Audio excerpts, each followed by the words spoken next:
नमस्कार, अवतार मीडिया में आपका स्वागत है। आपके साथ मैं रीना झा बालियान। खबरों का रुख करेंगे, लेकिन उससे पहले एक नजर डालते हैं इस वक्त की हेडलाइंस पर। देश में सबसे बड़े चुनावी समर की तारीखों का ऐलान। 7 चरणों में होगा आम चुनाव। उत्तराखंड में 19 अप्रैल को होगा मतदान। 4 जून को आएंगे नतीजे। हरिद्वार सीट से बढ़ सकती है त्रिवेंद्र सिंह रावत की मुश्किलें। हाकम सिंह से नजदीकियां समेत कई मुद्दों पर घेरने की तैयारी विपक्ष कर रही है। बड़ा सवाल, कैसे पार लगेगी त्रिवेंद्र की नैया। लोकसभा चुनाव से पहले लगातार घट रहा कांग्रेस का कुनबा। 24 घंटे में 2 पूर्व विधायकों ने छोड़ा साथ। अब अनुकृति गुस्साई ने भी दिया इस्तीफा। राज्य में चरणबद्ध ढंग से हटाए जाएंगे पुराने कमर्शियल डीजल वाहन। सबसे पहले दून में लागू होगी स्क्रैप पॉलिसी। नए वाहन खरीदने पर 50% की मिलेगी सब्सिडी। और चलिए अब बुलेटिन की शुरुआत कर लेते हैं। निर्वाचन आयोग ने लोकसभा चुनाव की तारीखों का ऐलान कर दिया है। 7 चरणों में लोकसभा चुनाव होगा। पहले चरण में 19 अप्रैल को उत्तराखंड की 5 लोकसभा सीटों के लिए मतदान होगा और 4 जून को नतीजे घोषित किए जाएंगे। इसके साथ ही चुनाव की तारीखों का ऐलान होने के साथ ही देश भर में आचार संहिता भी लागू हो गई है। वहीं राज्य में भी इसी के साथ आचार संहिता प्रभावी हो गई है। राज्य निर्वाचन आयोग ने चुनावों को लेकर अपनी तैयारी पूरी कर ली है। लोकसभा चुनाव से पहले उत्तराखंड कांग्रेस को लगातार झटके लग रहे हैं। उधर उत्तराखंड बीजेपी का कुनबा लगातार बढ़ता जा रहा है। शनिवार को भी कांग्रेस से इस्तीफा दे चुके 2 पूर्व विधायक विजयपाल सजवाण और मालचंद ने अपने समर्थकों के साथ बीजेपी की सदस्यता ग्रहण की। बीजेपी प्रदेश अध्यक्ष महेंद्र भट्ट ने उनका पार्टी में स्वागत किया। बीजेपी में शामिल हुए कांग्रेस नेता मालचंद ने कहा कि उनकी घर वापसी हुई है। विजयपाल सजवाण ने कहा कि उन्हें बस सही वक्त का इंतजार था। बता दें कि कांग्रेस नेता हरक सिंह रावत की बहू अनुकृति गुस्साई ने भी कांग्रेस से इस्तीफा दे दिया है। कयास लगाए जा रहे हैं कि अनुकृति भी जल्द बीजेपी में शामिल हो सकती हैं। कांग्रेस के वरिष्ठतम नेता, कई बार विधायक रहे उत्तरकाशी से, श्री विजयपाल सिंह सजवाण जी ने भारतीय जनता पार्टी से सदस्यता ली है। इसके साथ साथ पूर्व विधायक हमारे मालचंद जी ने पार्टी की सदस्यता ली है और नथीलाल साहब पूर्व जिला पंचायत अध्यक्ष हैं उत्तरकाशी जनपद के, वो बीजेपी में आए हैं। श्रीमती लक्ष्मी थलवाल पूर्व प्रमुख हैं प्रताप नगर की, वो आई हैं। धर्म सिंह नेगी पूर्व ब्लॉक प्रमुख हैं, वो आए हैं। अंजनी उनियाल जिला अध्यक्ष महिला कांग्रेस और उनकी सदस्यता हुई है। और इसके साथ साथ गढ़वाली फिल्म के जो पहले हीरो थे, गर्जमे फिल्म के, उनके जो हीरो थे कलाकार श्री बलराज नेगी जी, उन्होंने भी आज पार्टी की सदस्यता ली है। कांग्रेस पार्टी का जो वर्तमान नेतृत्व था और जिस ढंग से कांग्रेस में के संगठन के लोगों के द्वारा के वरिष्ठ साथियों का जो सम्मान नहीं किया गया, वरिष्ठ साथियों की जो उपेक्षा हो रही है, इस सब को देखते हुए मैंने आज कांग्रेस पार्टी से अपना इस्तीफा देकर आज भारतीय जनता पार्टी में एक सदस्य के रूप में सम्मिलित हुआ।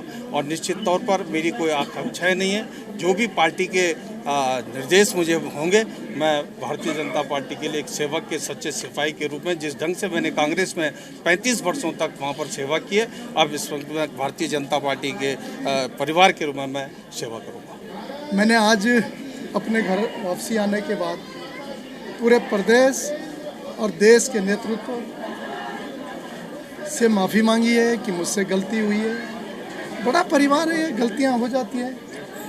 और मैंने ये भी महसूस किया, आदरणीय अध्यक्ष जी ने भी कहा कि भाई सुबह का भुला हुआ अगर शाम को घर आ जाए तो उसको भुला हुआ भटका हुआ नहीं कहा जाता। तो मैंने पूरे प्रदेश संगठन से, केंद्र संगठन से माफ़ी मांगी है और मैं ये महसूस करता हूँ कि मुझे माफ़ भी कर दिया होगा। मेरा घर है, गलतियाँ हो गई, मैं वापस आ गया। लोकसभा चुनाव में बीजेपी ने अपने प्रत्याशी उतार दिए हैं। हरिद्वार से पूर्व मुख्यमंत्री त्रिवेंद्र सिंह रावत को चुनावी मैदान में उतारा है बीजेपी ने। हालांकि त्रिवेंद्र के लिए ये चुनावी राह इतनी आसान भी नहीं होने वाली है। पेपर लीक मामलों के आरोपी हाकम सिंह से त्रिवेंद्र सिंह रावत की नजदीकियां जग जाहिर है। ऐसे में विपक्ष अब इस मसले को बड़ा मुद्दा बनाने की तैयारी कर रहा है। हरिद्वार सीट से त्रिवेंद्र सिंह रावत की बढ़ सकती है मुश्किलें। त्रिवेंद्र के खिलाफ मुद्दे उठाने को तैयार कांग्रेस। हाकम सिंह से लेकर महिला शिक्षक के अपमान तक हर मुद्दे को भुनाने की तैयारी में विपक्ष। चुनौतियों से कैसे पार पाएंगे त्रिवेंद्र सिंह रावत? उत्तराखंड की 5 लोकसभा सीटों में से बीजेपी हरिद्वार सीट को सबसे टफ मानकर चल रही है। 2022 के विधानसभा चुनाव में पार्टी को हरिद्वार के अंतर्गत आने वाली अधिकतर विधानसभा सीटों पर हार का सामना करना पड़ा। ऐसे में बीजेपी इसकी भरपाई लोकसभा चुनाव में करने के मूड में है। यही कारण है कि बीजेपी ने हरिद्वार लोकसभा सीट से प्रदेश के पूर्व मुख्यमंत्री त्रिवेंद्र सिंह रावत को चुनावी मैदान में उतारा है। लेकिन त्रिवेंद्र के लिए क्या इस सीट पर इतनी आसानी से जीत हासिल कर पाना मुमकिन होगा? ये सवाल इसलिए क्योंकि वहां पहले से ही कई क्षेत्रीय मुद्दे जनता के बीच घूम रहे हैं, जिससे पार पाना इतना आसान नहीं होगा।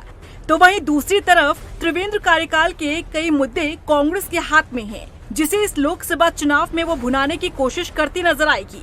हरिद्वार सीट से उम्मीदवार के तौर पर त्रिवेंद्र का नाम आने के बाद से ही सियासी गलियारों में पेपर लीक मामले का मास्टरमाइंड हाकम सिंह की त्रिवेंद्र से नजदीकियां और हाकम को संरक्षण का मामला फिर से उछाल मारने लगा है। विपक्षी दल कांग्रेस का कहना है कि त्रिवेंद्र के खिलाफ न सिर्फ हाकम सिंह का मामला है, बल्कि कई ऐसे मामले उनके खिलाफ कांग्रेस के पास हैं, जिसे लेकर वो जनता के बीच जाएगी। एक नहीं, त्रिवेंद्र रावत जी के खिलाफ तो हमारे पास पिटारा है। केवल हाकम सिंह छोड़िए, जिस तरह से एक महिला शिक्षिका को उन्होंने अभद्रता करते हुए, अपमानित करते हुए अपने जनता दरबार से निकाला वो है, जिस तरह से देवस्थानम बोर्ड का गठन करके पंडा पुरोहितों का अपमान किया वो है, जिस तरह से जिला प्राधिकरण का गठन करके भ्रष्टाचार का अड्डा उसको बना दिया वो है। तो एक नहीं, अनगिनत उनके ऐसे बयान भी हमारे पास है जिसमें उन्होंने न सिर्फ भाजपा को बल्कि उत्तराखंड को शर्मसार किया। कांग्रेस ने न सिर्फ हरिद्वार सीट से त्रिवेंद्र सिंह रावत को घेरने का मन बनाया, बल्कि पौड़ी लोकसभा सीट से बीजेपी के प्रत्याशी अनिल बलूनी पर भी अंकिता भंडारी मामले में चुप्पी साधने को लेकर निशाना साधा है। सालों साल दिल्ली और गुजरात में बिता देने वाले अनिल बलूनी अचानक से पौड़ी के दुख दर्द के साथी हो गए। अंकिता भंडारी हत्याकांड में नदारद रहे। एक आवाज, एक बयान अनिल बलूनी का अंकिता भंडारी के लिए नहीं आया, जो कि पौड़ी की 19 वर्षीय बच्ची थी। वो क्या अनिल बलूनी की कुछ नहीं लगती थी? जहाँ एक तरफ कांग्रेस बीजेपी के उम्मीदवारों को घेरने का मन बना रही है, तो वहीं सत्ता पक्ष बीजेपी ने कांग्रेस पर तंज कसा है। बीजेपी का कहना है कि हमारे उम्मीदवार मजबूत हैं, त्रिवेंद्र सिंह रावत की राह में कोई मुश्किलें नहीं आने वाली। कांग्रेस को तो चुनाव लड़ने के लिए उम्मीदवार तक नहीं मिल रहे हैं। देखिए, भारतीय जनता पार्टी ने बहुत विकास के काम यहाँ किए और त्रिवेंद्र जी की जब मुख्यमंत्री थे उन्होंने भी बहुत ऐतिहासिक काम इस प्रदेश के अंदर किए। बहुत सारे काम ऐसे हैं जिस प्रकार से गैरसैंण की ग्रीष्मकालीन राजधानी की बात है, ऐसे तमाम ऐतिहासिक काम त्रिवेंद्र जी की सरकार में हुए। और हरिद्वार की जनता जिस प्रकार से उन्होंने 2 बार निशंक जी को प्यार दिया, इस बार त्रिवेंद्र जी को प्यार देने वाली है। और मैं कह रहा हूँ आपको, 5 की 5 सीटें हम जिस अंतर से पिछली बार जीते उससे डबल मार्जिन से। चुनावी समर में दोनों ही मुख्य पार्टियां एक दूसरे को शिकस्त देने की तैयारी में हैं। सत्ता पक्ष बीजेपी के पास जहां सांसदों का रिपोर्ट कार्ड दिखाने का मौका होगा, तो वहीं विपक्षी दलों के पास सरकार के खिलाफ मुद्दे उठाने का। लेकिन जिस तरह से बात खास तौर पर हरिद्वार सीट को लेकर हो रही है, यकीनन बीजेपी खुद भी इस सीट पर अपनी परफॉर्मेंस अच्छी करना चाहेगी, क्योंकि विधानसभा में हरिद्वार की कई सीटों पर नुकसान बीजेपी को झेलना पड़ा था। बहरहाल देखना होगा कि बीते सालों में त्रिवेंद्र सिंह रावत की हरिद्वार सीट पर सक्रियता का असर दिखता है या फिर विपक्ष के मुद्दों पर जनता का फोकस रहता है। रफ्तार मीडिया के लिए देहरादून से सुशांत सिंह और मनीष डंगवाल के साथ ब्यूरो रिपोर्ट। बीजेपी कांग्रेस आगामी चुनाव को लेकर तैयारियों में जुटी है, तो वहीं उत्तराखंड को अलग राज्य बनाने में सक्रिय भूमिका निभाने वाली पार्टी यूकेडी अपनी साख बचाने के लिए लोकसभा चुनाव लड़ने की तैयारी कर रही है। आगामी लोकसभा चुनाव में यूकेडी कितनी सीटों पर अपना उम्मीदवार उतारने की तैयारी में है, देखिए इस रिपोर्ट में। नवंबर 2000 में राज्य गठन के बाद साल 2002 में हुए पहले विधानसभा चुनाव से लेकर 2022 तक के विधानसभा चुनाव और इस अवधि में हुए लोकसभा चुनाव में यूकेडी के लिए परिस्थितियां इस तरह बिगड़ी कि उसके सामने अस्तित्व बचाने का संकट खड़ा हो गया। 2 साल पहले हुए विधानसभा चुनाव के बाद जनाधार खो चुके यूकेडी को पिछले साल अक्टूबर में तब बड़ा झटका लगा जब चुनाव आयोग ने उनका चुनाव चिन्ह तक छीन लिया। लगातार गिरते मत प्रतिशत और चुनाव आयोग के पैमाने पर खड़ा न उतरने के चलते यूकेडी का राज्य स्तरीय मान्यता का दर्जा भी समाप्त कर दिया गया। यूकेडी के केंद्रीय उपाध्यक्ष का कहना है कि लोकसभा चुनाव को लेकर पार्टी तैयारी में जुट चुकी है और दोबारा से अपने चुनाव चिन्ह को वापस लाएगी। देखिए, हमने पूरी 5 सीट में हम प्रदेश की पार्टी हैं, स्थानीय पार्टी हैं और राज्य पार्टी हैं, तो निश्चित तौर पे हमेशा की भांति इस बार भी हम जो है 5 की 5 लोकसभा में अपने प्रत्याशी उतारेंगे, जिसमें हमारी केंद्रीय चुनाव संचालन समिति का हमने जो उनको कार्य जो है बांट दिया है और बहुत जल्दी 4 या 5 दिन के अंदर जो है हम प्रत्याशियों की घोषणा कर देंगे। यूकेडी का राज्य की जनता के बीच विश्वास हासिल न कर पाने के पीछे कई वजह रही। इसमें आर्थिक रूप से कमजोर रहना तो बड़ा कारण रहा ही, साथ ही दल के नेताओं की आपसी लड़ाई और वर्चस्व की लड़ाई ने भी इसे हानि पहुंचाने का काम किया। राष्ट्रीय दलों के खिलाफ तो पार्टी के कई नेता कोई माहौल तैयार नहीं कर पाए और सत्ता का सुख पाने के लालच में नेताओं ने पार्टी के अस्तित्व को ही खतरे में डाल दिया। लेकिन अब यूकेडी युवा कार्यकर्ताओं को जोड़कर फिर से पार्टी को खड़ा करने की कोशिश में जुटी है। देखिए, उत्तराखंड क्रांति दल का कहीं ना कहीं देखिए उत्तराखंड हितैषी पार्टी है यूकेडी, और निश्चित तौर पे जो है पृथक राज्य की लड़ाई उत्तराखंड क्रांति दल नहीं लड़ी है, ये सबको पता है और पूरे सब जानते हैं। लेकिन कहीं ना कहीं हमारी जब सरकार के टाइम पे हमें बीजेपी को समर्थन दिया था, तो उस समय कहीं ना कहीं यूकेडी से जो थोड़ी भूल हुई थी, तो उस भूल के कारण हमारे को परेशानी का सामना करना पड़ा। लेकिन निश्चित तौर पे अब जनता जान चुकी है कि यूकेडी पूरी तरीके से अपने दम पे सब जो भी निर्णय है, क्षेत्र के निर्णय है, प्रदेश के निर्णय स्वयं यूकेडी ले रही है और यूकेडी जो है पूरे तरीके से लोकसभा चुनाव के लिए तैयारी में है। प्रदेश में उत्तराखंड क्रांति दल अपना वजूद खो चुकी है, लेकिन आगामी लोकसभा चुनाव से पहले पार्टी फिर से जनता के बीच जाकर अपनी पहचान बनाने की कोशिश में जुटती दिख रही है। रफ्तार मीडिया के लिए देहरादून से हिमांशु चौहान की रिपोर्ट। प्रदेश में आचार संहिता का पालन कराने के लिए पुलिस प्रशासन ने कमर कस ली है। टिहरी में भी पुलिस अधिकारी चुनावी तैयारियों को परख रहे हैं। आईजी करण सिंह नगन्याल ने बताया कि पुलिस अधिकारियों के साथ बैठक करके आचार संहिता का पालन कराने के निर्देश दिए गए हैं। चुनाव की तैयारियां चल रही है लगातार, कई फेजेज की हमारी मीटिंग हो चुकी है। हमारे द्वारा यूपी, हिमाचल प्रदेश, उत्तर प्रदेश हो गए, जो नीवर डिस्ट्रिक्ट है उनके साथ गोष्ठी भी आयोजित की गई, जिसमें हमारे एसपीज भी थे। और साथ ही आज गोष्ठी में एक सामान्य जो इंस्ट्रक्शन है मैंने हमारे एसओ, इंस्पेक्टर, सीओ और सबसे शेयरिंग की। तो अच्छी तैयारियां चल रही है। जो भी प्रिवेंटिव एक्शन है हमारे द्वारा लिए जाने हैं, उसके लिए दिशा निर्देश मैंने निर्गत कर दिए है, चर्चा कर ली है, तो उसकी तैयारियां हमारी पुख्ता चल। उत्तराखंड परिवहन विभाग में पुराने कमर्शियल डीजल वाहन को स्क्रैप कराने और नए वाहन की खरीद पर 50% सब्सिडी दिए जाने का फैसला लिया गया है।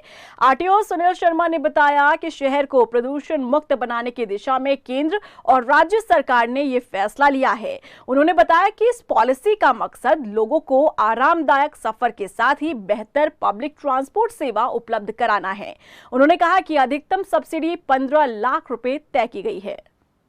उत्तराखंड सरकार ने कल जो हमारी पॉलिसी है, Uttarakhand clean mobility transition policy, उसको पास किया है।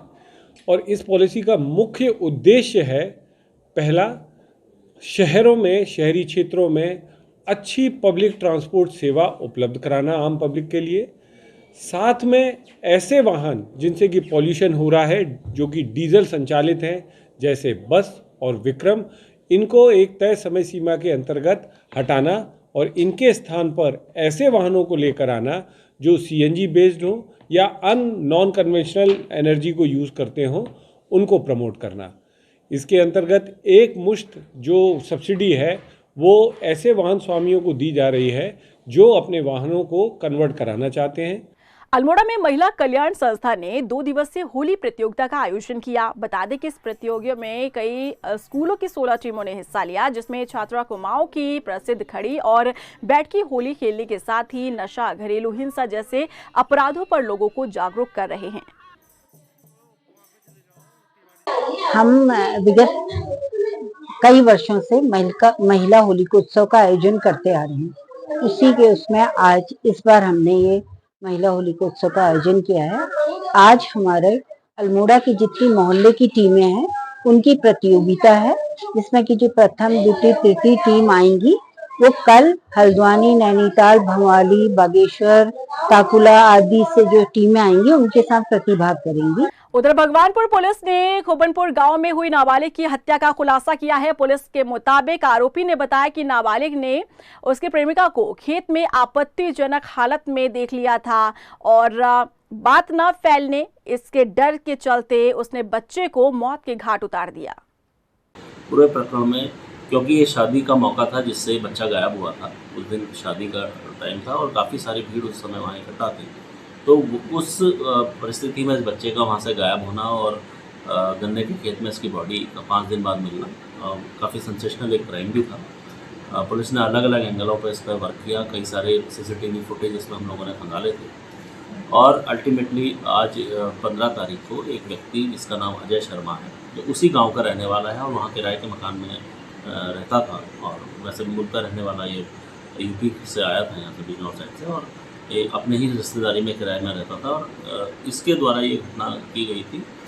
बेसिकली जो अजय है ये एक अपनी महिला मित्र के साथ एक आपत्तिजनक स्थिति में ये गन्ने के खेत में था, जिसको ये मृतक है इसके द्वारा देख लिया गया था। इसको ये भय था अजय को कि ये बच्चा कहीं किसी तरीके से और लोगों को ये बात ना बता दे, तो उसको छुपाने के लिए इसके द्वारा ये हत्या की गई थी। आज पुलिस ने अजय को पकड़ लिया है, तो उसको रिमांड पर हम लोग भेज रहे हैं।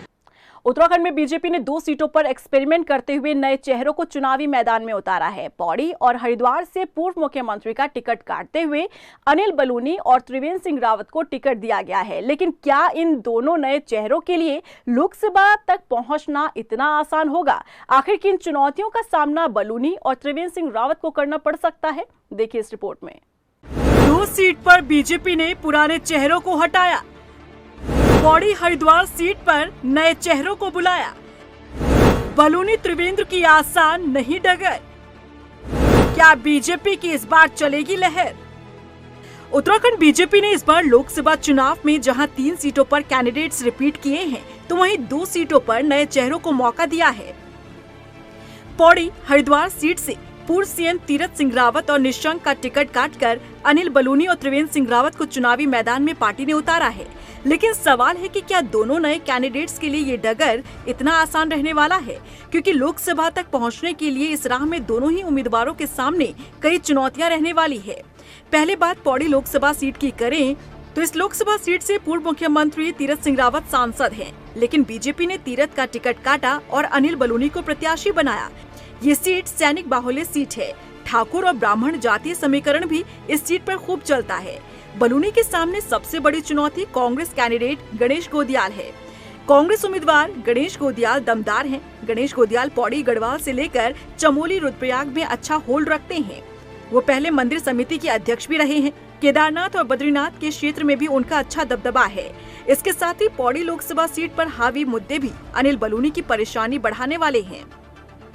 अंकिता भंडारी हत्याकांड मामला सबसे ज्वलंत मुद्दा है। दूसरा सबसे बड़ा मुद्दा जोशीमठ के घरों में दरारें पैदा होना है। 15 महीने बाद भी सर्वे के साथ साथ लोगों को कैंप में रहना पड़ रहा है। इस मामले को लेकर इस क्षेत्र में एक बड़ा आंदोलन छिड़ा हुआ है। कांग्रेस इस मुद्दे को चुनाव में भुना सकती है। तीसरी सबसे बड़ी समस्या पलायन के साथ साथ जानवरों द्वारा लोगों का शिकार का भी है। उत्तराखंड में इस क्षेत्र से सबसे अधिक लोग पलायन कर रहे हैं।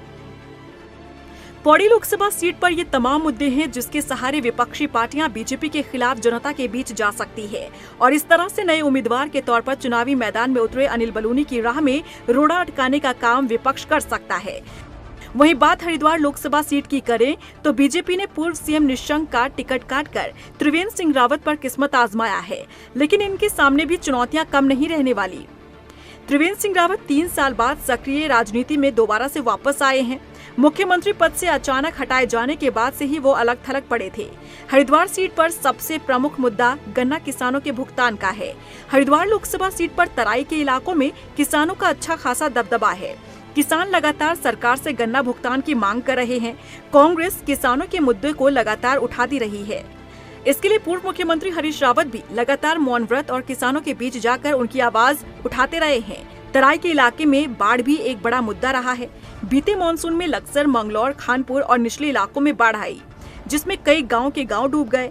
यहाँ के लोगों ने नाराजगी जाहिर की थी।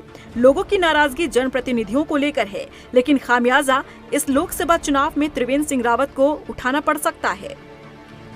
हरिद्वार की डेमोग्राफी और खानपुर के विधायक उमेश कुमार भी बीजेपी के लिए मुसीबत बन सकते हैं।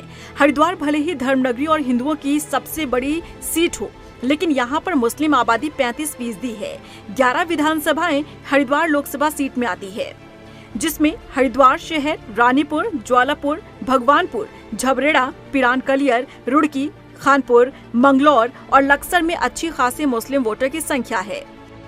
हालांकि हरिद्वार लोकसभा सीट की बात करें तो ये सीट त्रिवेंद्र सिंह रावत के लिए कोई नई सीट नहीं है, क्योंकि वो खुद इस लोकसभा क्षेत्र के अंतर्गत आने वाले डोईवाला विधानसभा से विधायक और मंत्री के साथ साथ मुख्यमंत्री तक का सफर तय कर चुके हैं। इसके साथ ही मुख्यमंत्री पद से हटाए जाने के बाद भी लगातार वो हरिद्वार में सक्रिय रहे।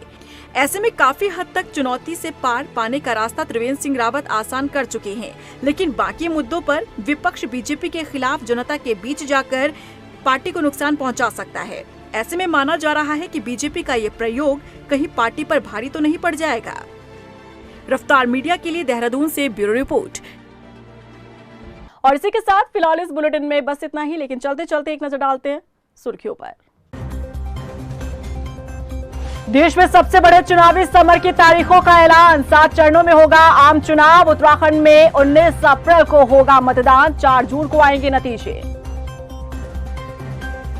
हरिद्वार सीट से बढ़ सकती है त्रिवेंद्र सिंह रावत की मुश्किलें। हाकम सिंह से नजदीकियां समेत कई मुद्दों पर घेरने की तैयारी विपक्ष कर रही है। बड़ा सवाल, कैसे पार लगेगी त्रिवेंद्र की नैया। लोकसभा चुनाव से पहले लगातार घट रहा कांग्रेस का कुनबा। 24 घंटे में 2 पूर्व विधायकों ने छोड़ा साथ। अब अनुकृति गुस्साई ने भी दिया इस्तीफा। राज्य में चरणबद्ध ढंग से हटाए जाएंगे पुराने कमर्शियल डीजल वाहन। सबसे पहले दून में लागू होगी स्क्रैप पॉलिसी। नए वाहन खरीदने पर 50% की मिलेगी सब्सिडी।